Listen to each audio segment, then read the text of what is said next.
আসসালামু আলাইকুম। এখন কিন্তু প্রচণ্ড গরম এবং এই যে আ কিছুদিনের মধ্যেই দেখলাম যে একটা আ তাপপ্রবাহ বা হিট ওয়েভ চলে গেল এবং সামনে আবারও আসবে এবং অসংখ্যবার আসতে পারে। এই যে হিট ওয়েভ আসার কারণ এটা হলো যে ক্লাইমেট চেঞ্জের জন্য সমস্ত পৃথিবী তো ধীরে, ধীরে উত্তপ্ত হয়ে যাচ্ছে। তারই একটা ইমপ্যাক্ট এটা আমাদের দেশে এবং এবার কিন্তু প্রায় 40 ডিগ্রি সেলসিয়াস এর কাছাকাছি চলে গিয়েছিল। তো এই যে গরম, হঠাৎ গরম পড়ে যায় বা গ্রীষ্মকালীন সময়ে কোনো রোগ খুব বেড়ে যায়। বিশেষ করে কিডনি রোগের হার কিন্তু বেড়ে যায়।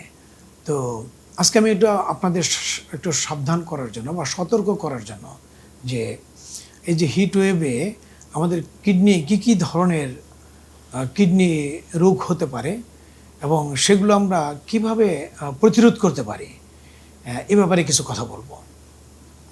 প্রথমে যেটা বলতে চাই যে যদি তাপ বেড়ে যায় তাহলে আমাদের কিডনি কিভাবে ক্ষতিগ্রস্ত হয় বা আক্রান্ত হয়। আপনারা জানেন যে যখন তাপ বাড়ে তখন আমাদের কিন্তু শরীরে প্রচণ্ড ঘাম হয়। তো যদি ঘাম হয় তাহলে শরীর থেকে পানি লবণ ঝরে যায়, তাহলে পানির শূন্যতা দেখা দেয়। আর এই পানির শূন্যতা যখন দেখা দেয় প্রথমেই কিন্তু আক্রান্ত হয় আমাদের কিডনি এবং এই পানি শূন্যতার জন্য বা ডিহাইড্রেশনের জন্য যে কিডনির যে আক্রান্ত হয় সেটাকে অ্যাকুইট কিডনি ইনজুরি বলা হয়। তো এই পানির শূন্যতার কারণে আরও কিছু কারণ মানে রোগ, কিডনি রোগ হয়ে থাকে, যেগুলো আমি এক এক করে বলি। প্রথমে যেটা হয় যে পানির শূন্যতা হয়ে আমাদের যে রক্তের যে পরিমাণ, পানির পরিমাণ সেটা কমে যায় এবং সে কারণে আকস্মিক কিডনি বিকল হয়ে যায়। দ্বিতীয়ত হলো এই পানির শূন্যতার জন্য যাদের কিডনিতে পাথর হওয়ার প্রবণতা আছে সেটা আরও অনেক বেশি বেড়ে যায় এবং পানি শূন্য যদি হয় বা পানি যদি কম খাওয়া পড়ে বা ডিহাইড্রেশনের কারণে যাদের ইউরিনে ইনফেকশন বা মূত্রতন্ত্রের প্রদাহ সেটাও কিন্তু অনেক গুণে বেড়ে যায়।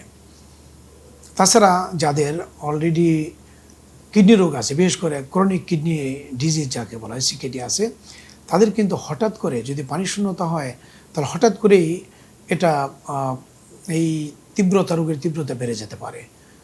তাদের অ্যাকুইট ক্রনিক আমরা বলি, সেই যেটা খুব আস্তে আস্তে ক্রিয়েটিন বাড়তেছিল সেটা হঠাৎ করে অনেক বেশি বেড়ে যেতে পারে। তো এই যে রোগগুলো হতে পারে, তো সেগুলোর থেকে মানে এটা কারা এই রোগের ঝুঁকিতে বেশি থাকে সেটা আমাদের জানা দরকার।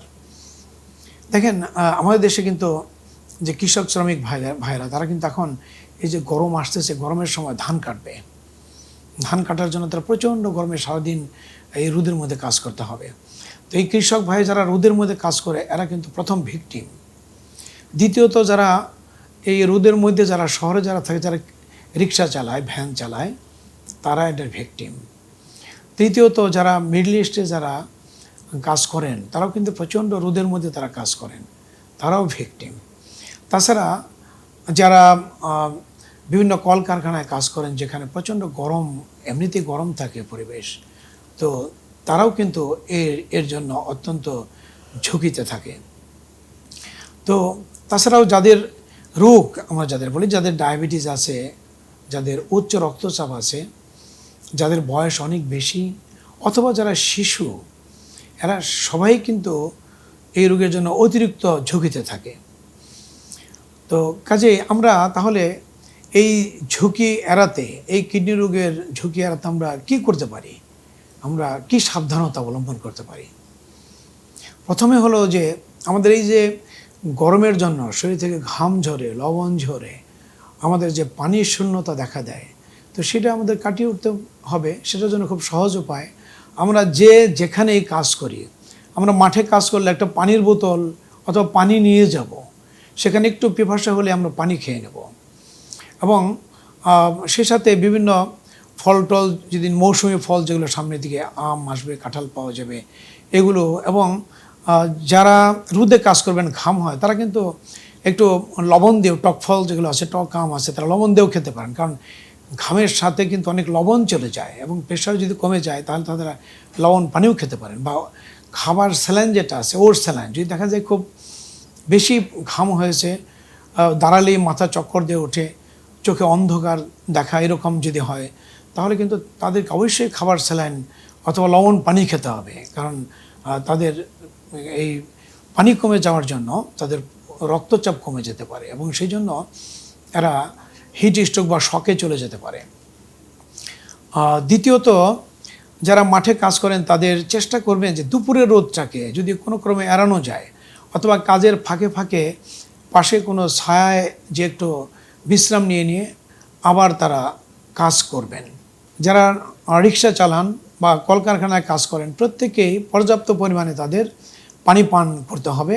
এটা হলো প্রথম উপায়। দ্বিতীয়ত, আপনার যে কাপড় চোপড় পরেন এগুলো সবসময় সুতি এবং ঢিলে ডালা কাপড় পরবেন, যাতে করে আপনার যে অতিরিক্ত যে তাপ সেটা যেন গায়ে না লাগতে পারে, কাপড়ের উপর দিয়েই চলে যায়।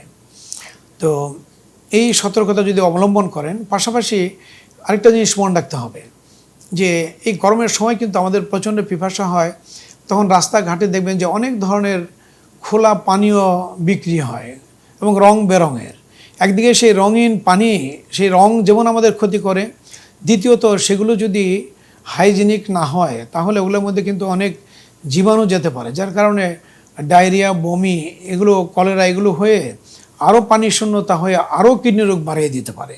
কাজেই আপনার বাইরের এই খোলা খাবারগুলো সবসময় এড়িয়ে চলবেন। নিজের সাথের পানি, নিজের পানি যেগুলো পিওর পানি যেগুলো আছে সেটা নিজেরা খাবেন, সেগুলো মেনে চলবেন।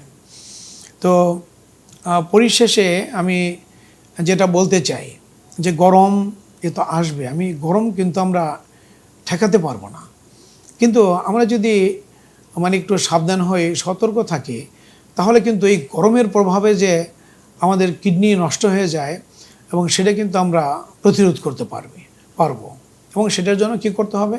সেটার জন্য আমরা যেখানেই যাই, গরমের মধ্যে কাজ করি, সাথে আমরা পানি রাখবো, পর্যাপ্ত পরিমাণে পানি খেতে হবে। এবং যদি দেখা যায় এমন হয় যে একদম পানি শূন্য হলো, মুখ শুকিয়ে যাচ্ছে, পানি পিপাসা হচ্ছে, সেই সাথে মাথা ঘুরছে, প্রস্রাবের পরিমাণ অনেক কমে যাচ্ছে, তাহলে আপনাদের তাৎক্ষণিকভাবে একজন বিশেষজ্ঞ ডাক্তারের শরণাপন্ন হতে হবে।